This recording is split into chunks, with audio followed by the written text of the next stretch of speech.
20 seconds. Ready.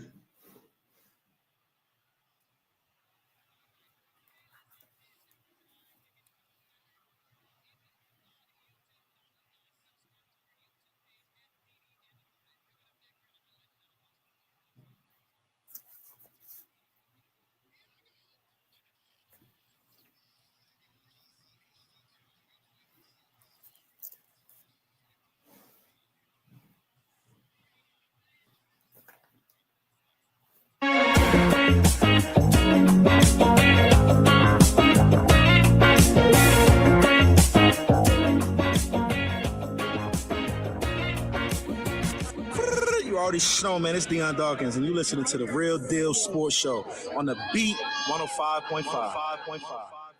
Welcome to Real Deal Sports Show with the Radman. Here we are each and every Saturday morning from 8 to 9 a.m. talking sports of all sorts. And hey, we got an awful lot to talk about today in the world of sports. And we're coming to you live and through the speakers here out of the Rochester, New York. And we're going to get right to it. Let's talk about first the Buffalo Bills and their season and what's going on with the Buffalo Bills. Man, here we go again. Bean and McDermott seem to get desperate times, seems to be desperate people. And as we can find it out now, it seems like Sean McDermott is the guy that runs everything at One Bills Drive. He looks like, hey, if he wants something, he's going to get it. First things first, he goes after Darius Slay this week.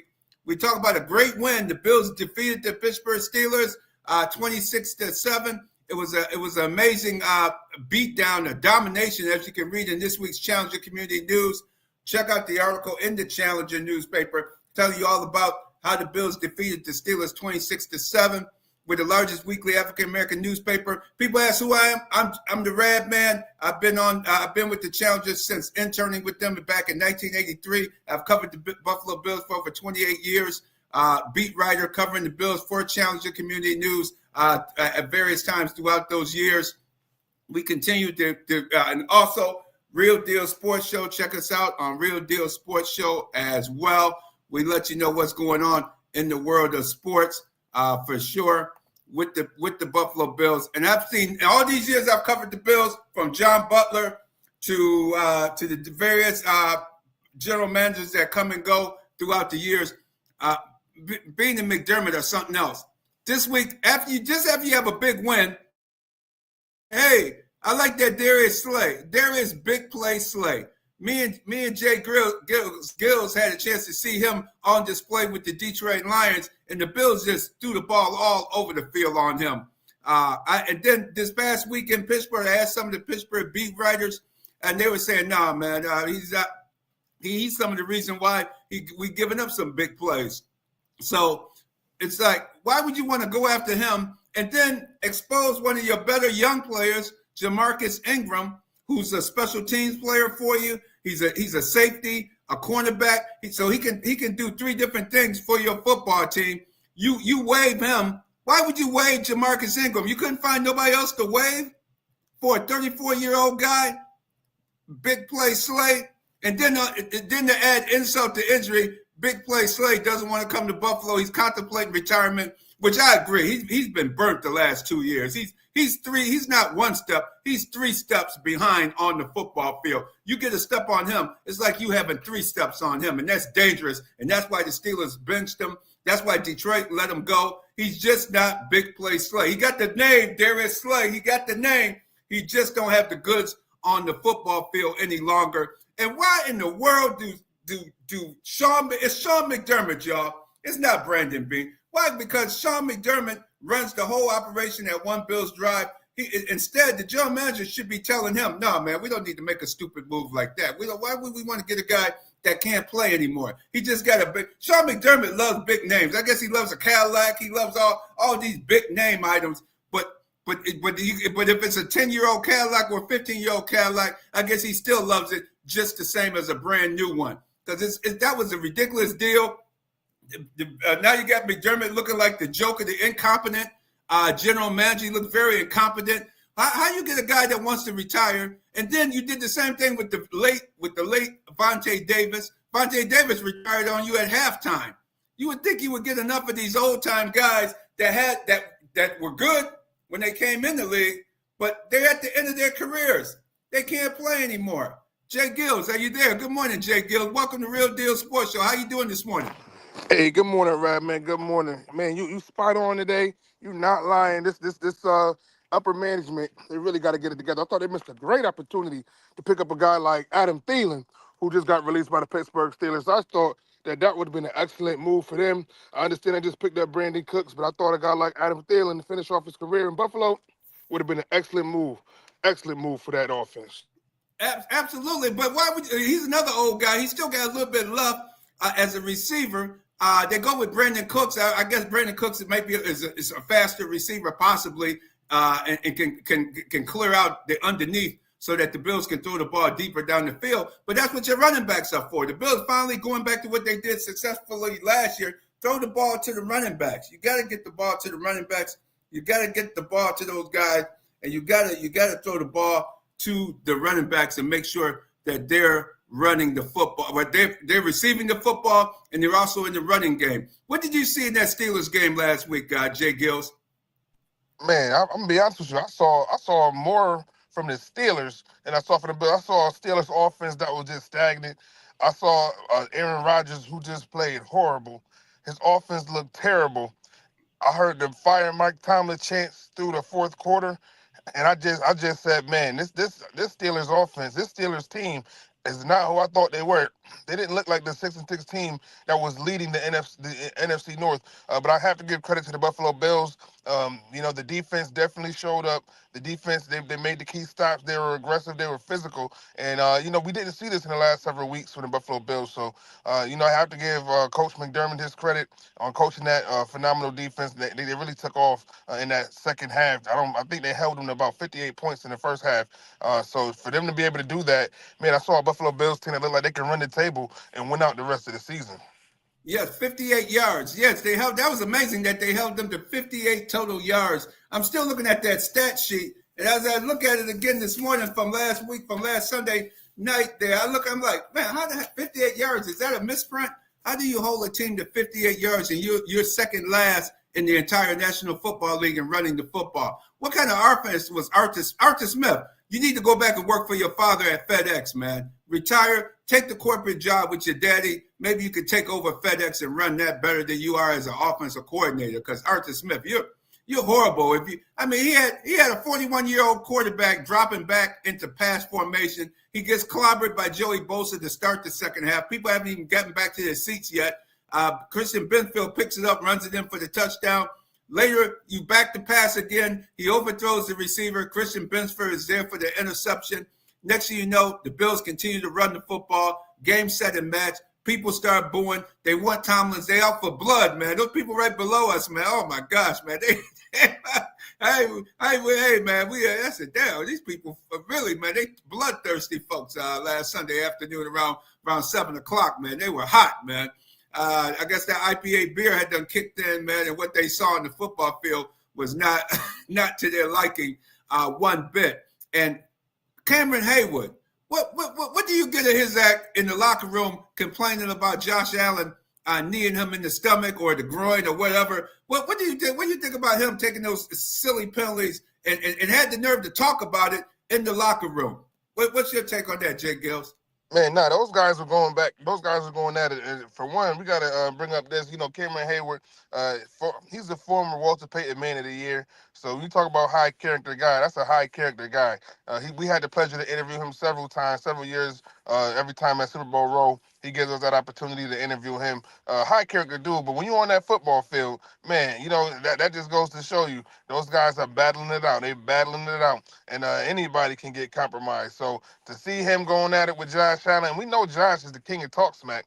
You know what I'm saying? He talked the most smack. I think was voted the most smack talker on the team. So those two, Josh did what he had to do. Josh was able to bait him into getting the Bills that 15-yard penalty in which they eventually scored in the game. So we all know that Cam was going to have something to say in the locker room. I'm just happy it wasn't at me.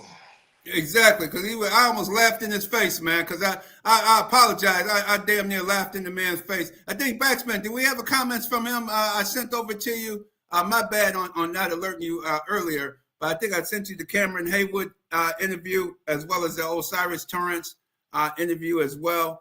But if we can get the Cameron Haywood comments up, because I just thought I wanted to ask him so bad. What about L.C. Greenwood, Mean Joe Green, Dwight White, Jack Lambert, Jack Ham, Mel Blount? What would those Steelers of the Steel Curtain era, would they say about a guy today talking about a quarterback kneeing him in the groin or in the gut, wherever he got kneed at? He was upset about wherever he got kneed at. And when you take that out on the field, Mean Joe Green and them they would have handled it. Man, Josh Allen would have got carted off, man, if he was playing against the Steel Curtain back in the 70s, man. There's no way he would have finished that game if he kneed the man in the groin or the gut. Those guys would have handled it like they always handle it on the football field. And Lord, please, don't let it have been Deacon Jones. Oh, man, remember Deacon Jones, legendary interview that we had with the Deacon Jones, the late Deacon Jones, the great hand slap. Man, he had no use for a quarterback. And you think a defensive lineman going to be in the locker room talking about what a quarterback did to him? Man, I ain't never seen that. I ain't think I see the day like this. A defensive tackle talking about what a quarterback did to him on the football field. Unbelievable, man. Unbelievable talk. But the Bills ran all over them for 249 yards. Cook had 32 carries for 144 yards. They ran it 51 times on him and ran it successfully most of those 51 times. It was the most yards. Brooke Pryor from ESPN Sports of Pittsburgh said that it was the biggest running game in the new stadium. And then she also commented that at the old stadium, at Three Rivers Stadium, I've been to that one, the old Three Rivers Stadium, the Juice, the Buffalo Bills, 1975 Buffalo Bills, ran for 310 yards. The Juice ran for 227 yards. And guess what, everybody? Hey, people, listen up. The Juice ran for 227 yards against the Steel Curtain. If I remember that day, I remember when he got met in the hole by Jack Lambert. He almost knocked Jack Lambert out, man. He hit Jack Lambert under the chin strap with that forearm, laid Jack Lambert. Oh, man, the guy with no teeth in the front of his head, man. He didn't have no front teeth. You remember he was known for laying people out. The Juice laid on and stepped right over him, and Jack Ham couldn't do nothing with him. Mel Blount, Mean Joe Green, L.C. Greenwood, Dwight White.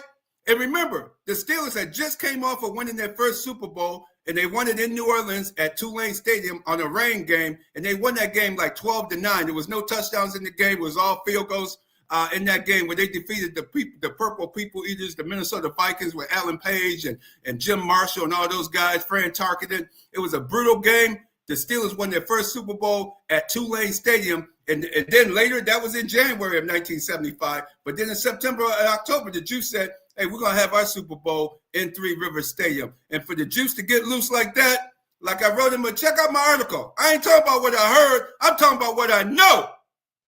The Juice is the greatest running back of all time.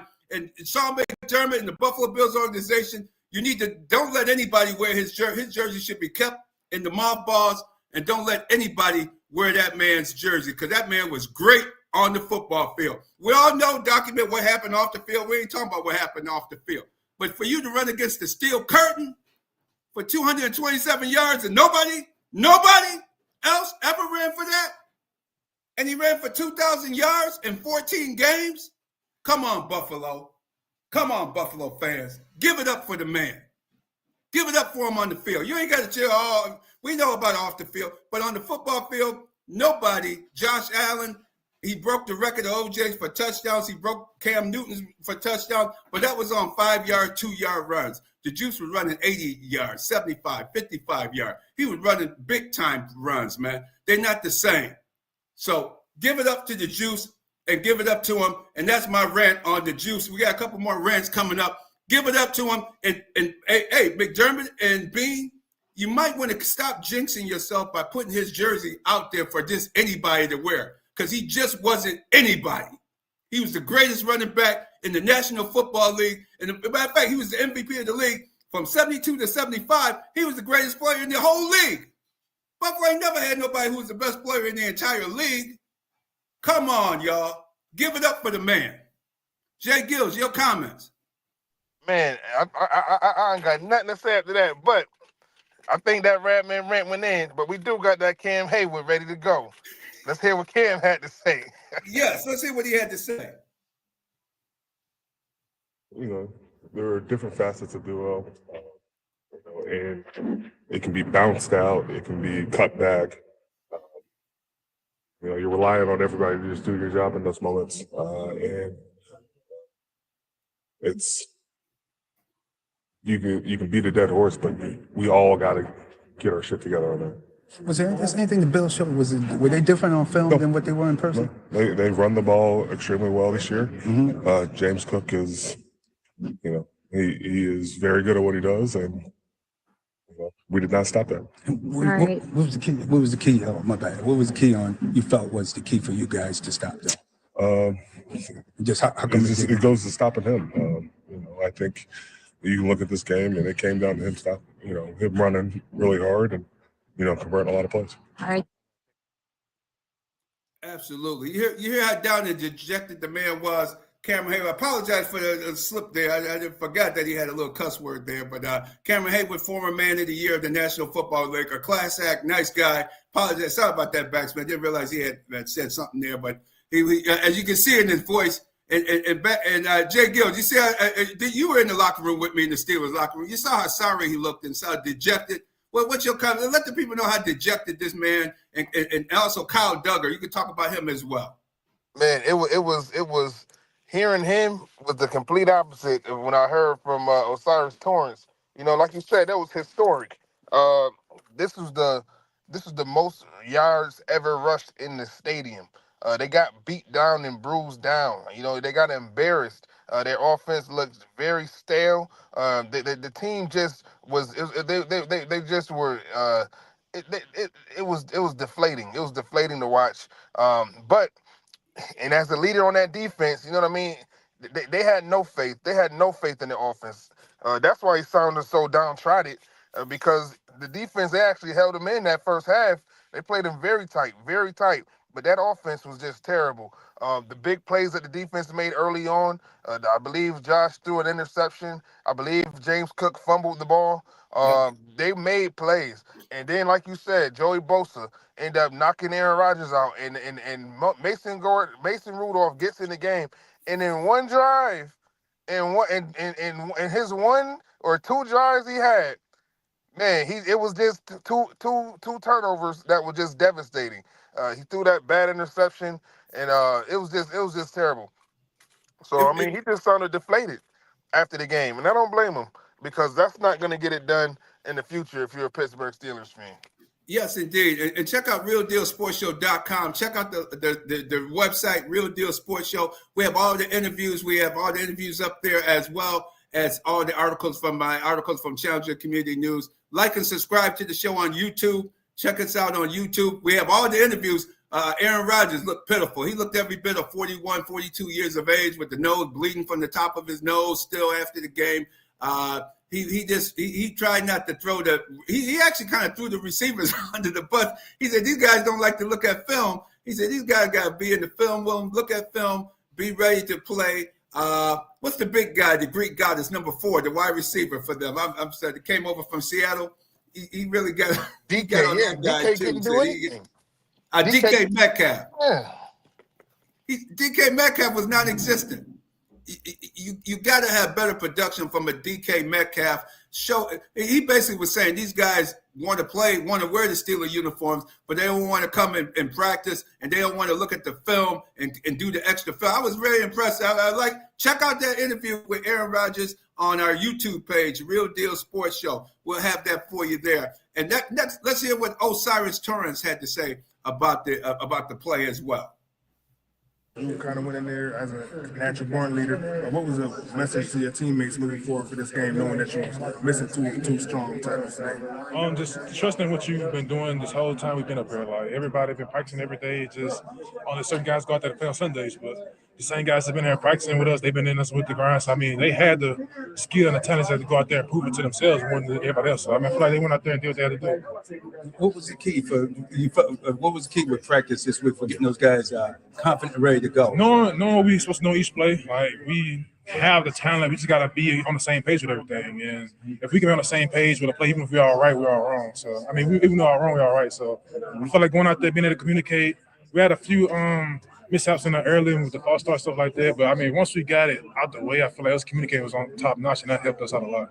Most rushing. I didn't know that. That means a lot, man. That shows that we can go out there, and as the offensive line, we can put the game on our back and really just carry the team and force another team to have to load the box, and then we can throw it. But I mean, even if they did load the box today, I feel like we could still ran it. So it means a lot being able to come out here to a field like this with so much history to be able to make our own history. Was it something you saw inside when you guys did a lot of running inside? Was it something on film you saw during the week that you could take advantage of running inside? It was more so we're going to come out here and run our plays and see which one's hitting. We keep running it. And Gully was the first play we wanted to run, and they hit, so we kept running. Wow. The play hit J-GILLZ, and they kept running. If you hear that, and that's what they did.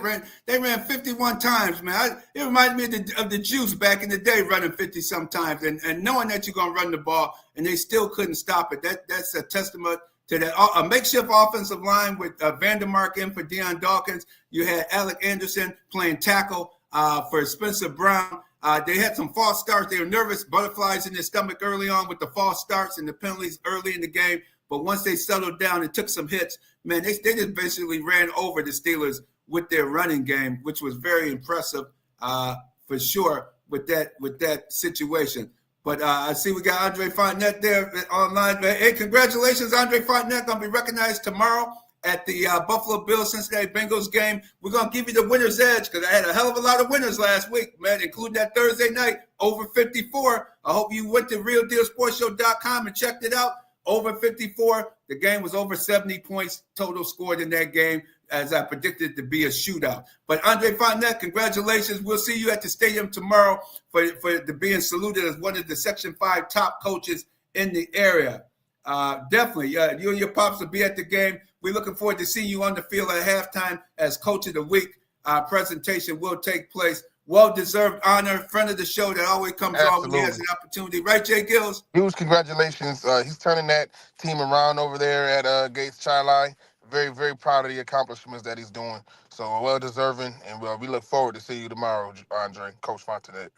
Absolutely. And I tell you what, it looked bleak after that first year, but, man, he done got some guys in there that second year, and I'm sure next year they're going to continue to grow the program. Andre Fontenette, congratulations. One of the coaches of the Section 5 Coach of the Year, one of the coaches of the year, will be honored at halftime. So if you're going to the game, check out the halftime show. Don't leave out I know it's cold and all that, going to be cold, but check out the halftime when they honor these Section 5, these different coaches from Section 5, Section 6 will be honored on the field. And our friend of the show, Andre Fontenette, is one of them. And now, speaking of one of them, let's talk about the new Pimp out in college football. If you don't know already, his name is Lane Kiffin. Lane Kiffin. Nick Saban retired. We got a new cat. He likes the electric slide. He likes coming to the picnics. He likes coming doing his thing. And hey, the thing about him, he don't stay long either. He don't even tell you when he's gonna bounce. He might bounce before they bring out the mac and cheese and bring out the peach cobbler. He might be gone to the next party, man, or the next city, the next town. Let's talk about Lane Kiffin, J-GILLZ. What? Now, hold on now. Nick Saban, I always go off on Nick Saban, but Nick Saban had to fire him he fired Lane Kiffin the week of the championship game because he was interviewing for other jobs, and Nick Saban said he wasn't concentrating on the game plan for the Alabama Crimson Tide for that championship game. What's your comments on the exploits of Lane Kiffin? Hey, man, he had to get a job, right, man? I mean, the job was available. He just signed with LSU, correct? They was looking for somebody. He had to get it done. I can't be mad at that. You can't. Man, pimping ain't easy, man. But I know you guys say something about how you going to leave your team. You're going to fly your family down to Baton Rouge, Louisiana, fly them down to Gainesville, Florida, seeing what kind of house you going to get, what kind of house, what kind of cars. Oh, man, the money just flowing, man. I tell you, pimping ain't easy nowadays, man. But this guy, Lane Kiffin, he done took it. I thought Nick Saban was the guy. No wonder Nick Saban retired from it, man. Because, man, you got young cats like Lane Kiffin just don't care, man. But he don't care about the University of Mississippi and what they built there. And he came from Florida Atlantic because he got ran out of Alabama. He had to start all over. Went to Florida Atlantic. Then he went to Mississippi. And now he's big time again in Baton Rouge, Louisiana. Hey, I want to hear from that Baton Rouge cat, the Fanatic. We know he's been quietly absent from talking about what's going on down there in Baton Rouge. Bilal, your take on the new pimp on the new pimp on the block, Lane Kiffin. Yeah, I am taking a job is one thing, right? I believe how you do a thing is everything, and for him to position this Ole Miss team to be on the verge of the college football playoffs and all that those guys have work to do to accomplish under his leadership, right? When you come and sit in my parents' living room and say we want him, he fits our system. We see him as a part of our future and all those things. Sell you a whole bag of dreams, and then like a thief in the night, you know what I mean? Make the move that he made. That's raggedy. And then he double downs on the raggedy and says, this. My dad used to always say, I know when somebody's lying, or I know when my kid's lying because you give me a whole lot more information and details that I even asked for. And when he gets up on the podium and says he didn't know about, he told the AD to not tell him about any of the financials and the money because he wanted to make the decision based upon what he felt was just ultimately best for him. Man, even if it was true, I still wouldn't believe it. I'd still have a hard time believing it because there's no who takes a job and says, oh, I'm, it's likely I might be taking a pay cut to go here, but I'm gonna take the job anyway. Like it doesn't even make logical sense. So for him to, you know what I mean, it shows the kind of low character person we're talking about in a Lane Kiffin. You know what I mean? As a matter of fact, I was reading an article after that this week, and it was talking about how we ended up in coaching. Mm-hmm. He was a backup quarterback at Fresno when David Carr was the starter, and he never got any reps. So one day he comes out on the practice field, and he's got on shorts and his t-shirt, no pads. So his coach goes off on him like, "Yo, what you doing?" He said, "Man, I'm not. You're not giving me no reps anyway. So I figure why come out here in pads if I'm not getting reps." Mm-hmm. Coach kicks him off the field. Then after the game, coach calls his father, who we all know is Monty Kiffin. Monty Kiffin calls his son and says, "Listen, what you're not gonna do is quit." So the next day at practice, Lane Kiffin comes out in a polo. He says, "Well, if I'm not gonna play, then I might as well start coaching." I say all that to say, we know he marches to the beat of his own drum. He's gonna do what he wants to do. He's not about building the program. He's about building his profile. And when you got a guy like that, you know what I mean. I don't see that being a place where I would ever want to send my son to play for. Absolutely. I don't care how many X's and O's he knows. I don't want my son playing for a guy like that. And it's amazing that he's taking it to a new level. You mentioned his father, Monty Kiffin, who was the architect of the Tampa Bay defense and a well-respected coach in the National Football League for many years, Monty Kiffin. And, of course, that's how these guys get in. They get in through nepotism. Remember, you talk now, you go to Deion Sanders. Hey, this is the same thing, nepotism here. This guy just got his help get his son into different jobs. And next thing you know, his son has been coaching everywhere. This guy done coached all over the place, but don't have respect for the overall coaching ability. Because if Nick Saban got to fire you the week of the championship game, and Nick Saban is the master of the electric slide, man. He's the master of showing up at your party, at your picnic, at your high school graduation party, after party, coming with the slide and making sure he's getting the sweet potato pie and the peach cobbler. He take peach cobbler home with him too, man. So I got this kid. But now, you remember he left Miami. They had to catch the U-Haul trucks leaving Miami. Because he left like in the middle of the night. They were catching I think it was like they somehow some paparazzi ended up catching the footage of, but he was leaving and hadn't really told anybody that. So like to your point, Radman, if that guy's got to fire you and he's the king of it, then it tells you what kind of character guy we talking about. Yeah, and the reason why he left Miami is because, and that's Nick Saban. The Dolphins, Jason Taylor was ready to whoop his behind. He asked him to meet him outside because Jason Taylor was ready to whoop his natural behind out there because he was talking to them like they were kids and stuff. And he said, "No, man, this is the pros, man. You don't talk to us like this, man. We ain't running no left. Run what?" He said, "Man, that's why he had to leave at the middle of the night because Jason Taylor was looking for his behind." Ask Jason Taylor if you ever see Jason Taylor. Ask him about Nick Saban, man. See, man, that guy. Jason Taylor's a high character. He's a high character guy. So if Jason Taylor is being pushed to that point, it just tells you how bad it is. Yeah. And Nick Saban got out of college football because he saw the writing on the wall with the kids now starting to get paid. He didn't have the authority over the kids anymore. He didn't have authority. He even went to the White House and went to Congress and tried to get Congress to try to do something about it. No, man, you done had the gravy train all this long, man. Now the kids can make some money, Nick. Nick, you can't have it. You can't have 4 running backs, 5 wide receivers, 6 tight ends, 6 offensive linemen, and only play a few of them and tell the other ones, don't worry about it, you're going to get playing time. But when you were in their house, you all said they were starting for the University of Alabama when they get there. Come on, man. You can't lie like that no more. And now the wealth of talent is being spread out. And hey, this portion of the show is brought to you by the award-winning Miriam Rivera Insurance Agency, Auto, Home, Health, and Life Insurance, 1038 Lyle Avenue, 511 B in Road, Suite B. Call 585-360-0094. Give her a call.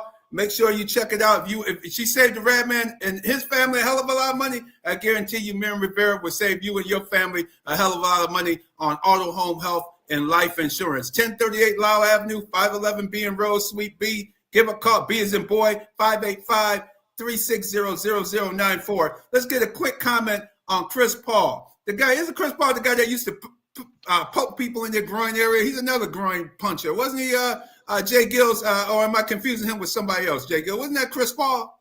Man, Chris Paul, he got a lot of, man, it's a lot. So you can go down the laundry list and spit, and all over the place, man. Chris Paul, he like that little elf that just keep on nagging at you or something like that, man. Chris Paul, man, listen, he got a laundry list of bad, foul things to say, but we love him still. Yes, indeed. Leave a comment and subscribe to the show. Subscribe to the channel on YouTube, Real Deal Sports Show. Please do that. Exactly. And what happened? They just got sick of him and just said, "Hey, you got to go there in LA with the Clippers." Yeah, in his last season, he announced that this will be his last season. He goes back to LA. Next thing you know, he's released from the Los Angeles Clippers. He's released from the Clippers. Just not traded. They let him go. Him and Ty Lue, another one. That wasn't talking for weeks. Has been reported. His leadership and everything that's going down the drain. And all these veterans on the team. Everybody thought that the Clippers was going to have a good season. Everything that thought that they was going to be doing. This is terrible for the NBA, man. The Clippers, they absolutely stink. They're the second worst team in the West, probably top 5 worst team in the NBA. They're old, they're slow, and it's not getting any better. They lost Bradley Beal for the year, and then I guess tipping points, boiled over once Ty Lue and Chris Paul, two dominant personalities, just weren't getting along. No leadership at all. Nobody like Kawhi, James Harden, nobody could step in and get it going. So ultimately, they had to release Chris Paul in his final season of the NBA, which had me I was puzzled. I don't know where Chris Paul goes from here. To me, the issue isn't as much that that he was released. It is, again, I said it about Lane Kiffin. It's how you do the thing.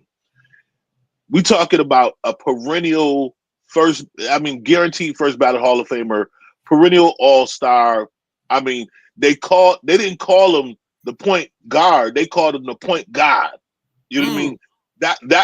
So this is the caliber player we're talking about over for the most part, the better part of 2 decades. To send him home during a road trip, that's a miscarriage of how you handle somebody who you should respect on a much higher level based upon who he's been and what he's been in the league. Again, if you release him, if you feel like I tell people this all the time, when a player's talent eclipses, is eclipses the headache that they bring, you'll deal with the headache. Mm-hmm. But when that table turns and the headache is now eclipsing the amount of talent that they bring to the table, you're gonna make the best decision you can make for your team, for your franchise. And that's unfortunately what happened with CP3. But it's how you do it. They didn't have to. They could have got back. They could have got back to LA, finished out the road trip, got back to LA, let him go, and part ways that way.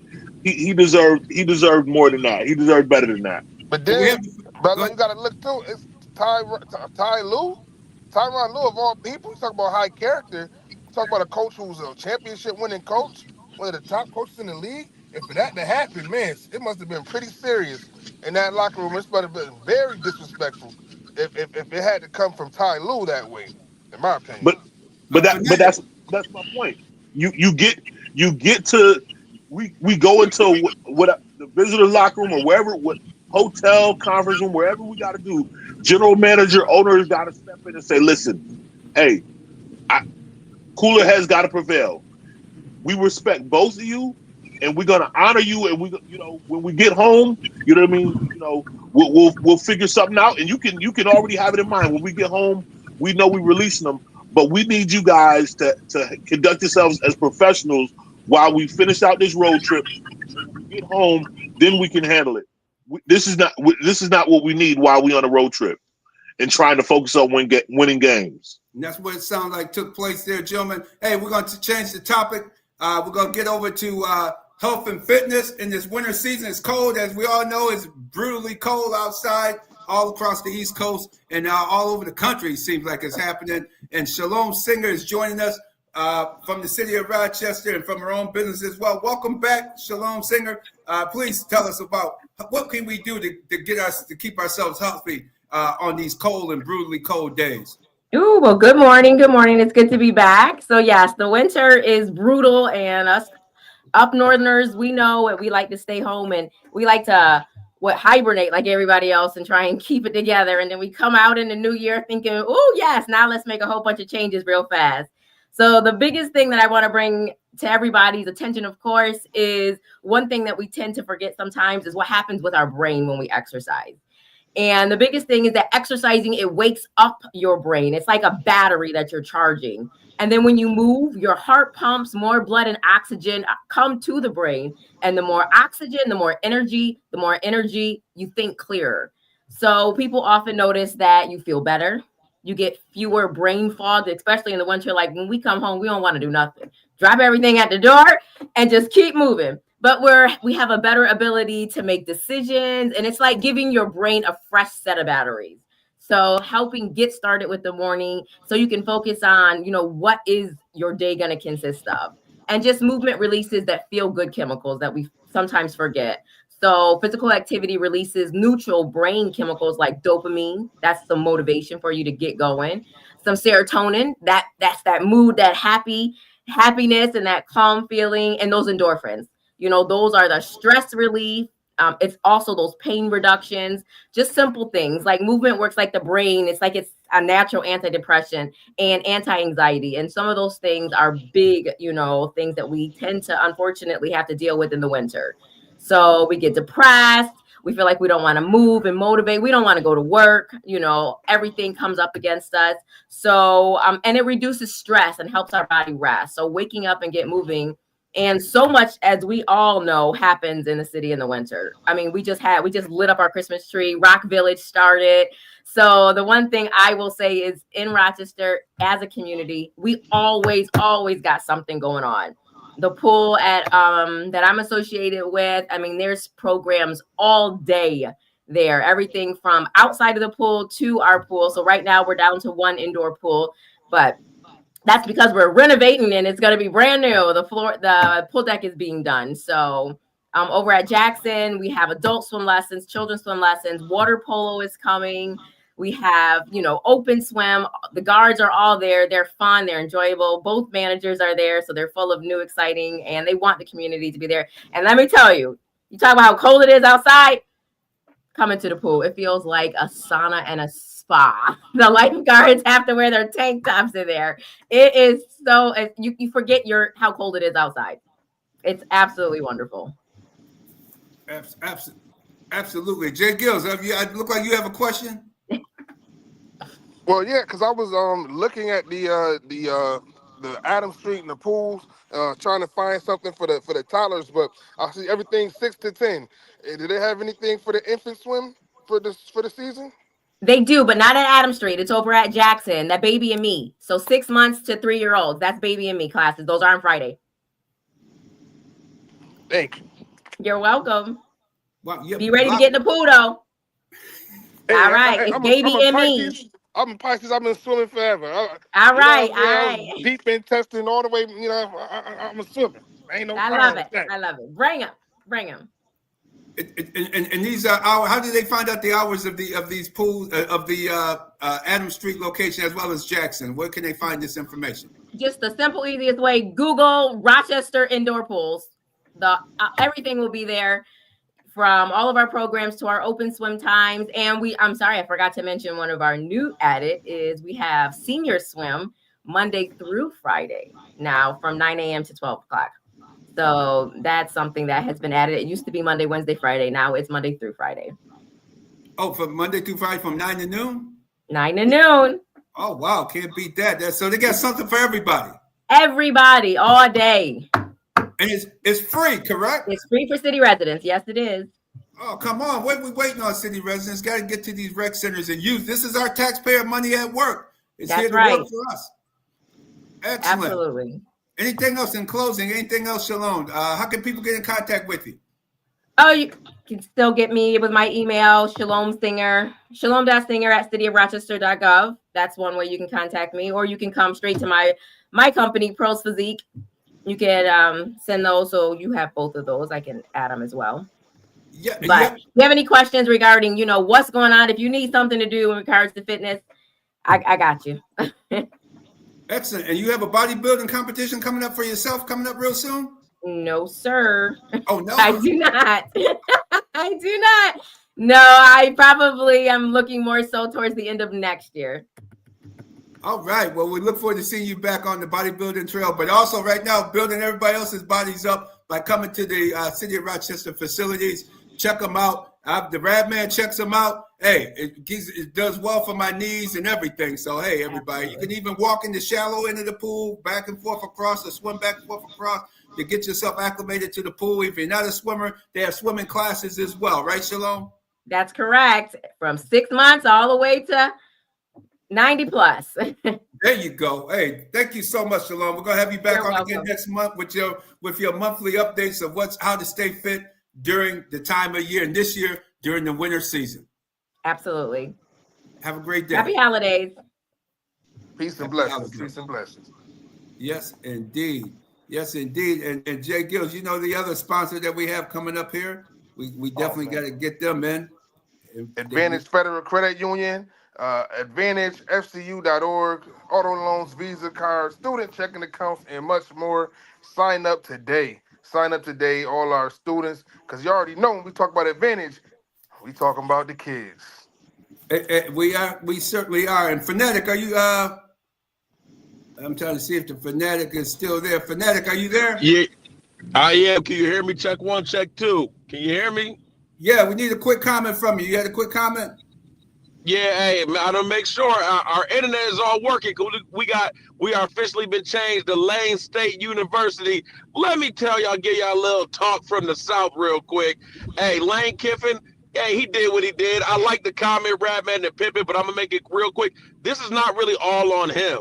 This is Bilal. You don't want your son to come to Tiger Stadium, the 7th largest stadium in the world, Saturday night at Death Valley. Ain't no place like it, Bilal. I got to holler at y'all. Make sure you come visit us down here with Mike the Tiger and Death Valley and all that goes with it. But the real issue is it's a calendar issue. Did anybody realize there was a signing period this week? Why is there a signing period before the end of the season? And so the number one player in the country signed with LSU. And shout out to my man Verge Osbury, our athletic director, who did his thing, man, and got the big fish. Verge, longtime LSU guy, the new athletic director, a black man who's paid his dues. Shout out to Verge Osbury. I'm going to look to get him on the show. Great dude. But to me, why do you have a signing period that is happening right now in the middle of a season? So Lane wanted to stay. Obviously, to me, you can't stay, but he wanted to stay. It's just not realistic. But the issue is the calendar. They have a signing period, and guess what? Everybody needs coaches. So I know Penn State just got their coach, Matt Campbell. So to go to Penn State from Iowa State, Tulane just let their coach, who's going to Florida, he just coached in the championship game yesterday. So to me, this is really a calendar issue. And the football guy, they need a Dana White or somebody to run college football, because it makes no sense to have a signing period before the end of the season. Either have it at the beginning of the season and then at the end of the season, after the season, after the championship, so that the student, I feel bad for the athletes at Ole Miss who had a great season. Lane had to do what was best for him and his family. We're excited to have him at LSU. Yes, we know he's going to leave us too, but he better leave us with a championship like Coach O and Nick Saban in the past. So, and even, of course, the Madman, the Mad Hatter as well. So that's the thoughts. It's not Lane's fault all the way. 98% of this, it's a calendar issue for having a signing period opening right now before the dang regular season, or right after the regular season ends, but before the dang on bowl season and conference championships even get started. Buffoonery, NCAA buffoonery. Yeah, ask those fans at the airport there in Mississippi as they serenaded him on his leaving, getting on a private jet heading to Baton Rouge. Ask those fans what they thought. Well, we heard what they said, what they thought about it, what they thought about it. Yeah, we did. Leaving there. But y'all sure saw all the love he got in Baton Rouge. So, hey, it cancels it out. So it's all good. That's right. Three to Go Music says college needs a stronger commissioner. You're absolutely right. 3 to Go Music. College does need a strong commissioner, and they really need to tighten it up for sure. Thank you, Fanatic, for that comment. I want to get to Bilal real quick. We got a big game today, Monroe High School versus Sleepy Hollow today at the Carrier Dome, or at the JW Wireless Dome today. Yes, sir. We there 3 o'clock. That's why we got in the black. We blacked out. If you're coming, put on your black. I want to see everybody from this community coming out. This is the furthest an RCSD team has ever made it in the state tournament. For no reason at all should we not pack out the dome today and let these young men know that the town 585, they are wearing it on their helmets. They represent Monroe, but they know that it's much bigger. It's a much bigger mission at hand, and they're representing and putting on for the city. Town show up for them. I was at the young man's Messiah Hampton speaking at National Signing Day. I went to his signing, and again, it was an amazing event to be at. I'm not gonna say who wasn't there, but there should have been a lot more there. Here's an opportunity to somewhat make it up to these young men today, 3 o'clock, Syracuse at the JMA Wireless Dome. We need to be there. These young men are poised and ready. I've heard they had an amazing week of practice, and and while we're here, I want to give a shout out to the Brighton Bruins, man, football team. They came up a little bit short against Rye last night. Rye they were an outstanding team. Watched every snap of the game, and honestly, this Brighton team will be back. They're going to have a lot of returners. Their quarterback's only a sophomore. They got Zabar Tukes, who he was all over the field. Multiple quarterback sacks, I believe, and a bunch of pressures, playing both ways on the offensive line, defensive line. This young man is a monster. Next year, I'm going to say this, coaches over at Brighton, you got to get Clarence Bell the ball more. That young man could blow. He has the speed to blow the top off of defense, and he had maybe 2 touches last night. And I'm like, I couldn't understand why he didn't get the ball more. But today, 585, we gonna finish. We We've been saying it for the last 3 weeks. Job's not done. Today we finished the job. Monroe Red Jackets, Coach Terrell Cunningham, G Hop. Listen, 585, stand up. I'm an Edison alumni, I'm representing Monroe today because it's bigger than your individual school today. This is about a community and kids who are from our community who's going to do something historic today. They're going to finish a historic run. J-GILLZ, your comment. And they do that in a great fashion. They're going up against Sleepy Hollow out of Section 1, out of Westchester, New York. The keys to the game, you got to stop the run. They got this back over there. He's big, he's physical, he's dominant. You got to find a way to shut him down and make sure that that your offense, Monroe's offense, just keeps consistency. They're going to try and control the clock. They're going to try and beat them inside with this running back. But we cannot let it happen. We got too many weapons on offense over at Monroe, whether it's Messiah Hampton, whether it's Brian Walker on the other side, whether it's Ray Garcia in the backfield or in the slot, whether it's Omibe at tight end. It's too many weapons going on, whether it's Louis Falou running a 4-2. And, of course, you got the maestro himself, Pootie Cunningham, handling business, making always the right plays. You got a phenomenal offensive line up front with Nick Reeves and Elijah Jones. The Monroe Red Jackets are poised to win this state championship, and they have the whole city of Rochester and support behind them. Man, it's just going to be a fantastic time and the memories that these young men will never forget, memories that they could tell their grandchildren. So we're very proud of this team, very proud of the coaches, the parents, the program. Man, it's going to be a special, special day for the city of Rochester. Absolutely. Look, and we're black today if you're going to the game, and also experience award-winning authentic Indian food in a warm, inviting atmosphere. That's Dali of India. The lunch buffet served 11:30 to 2 p.m.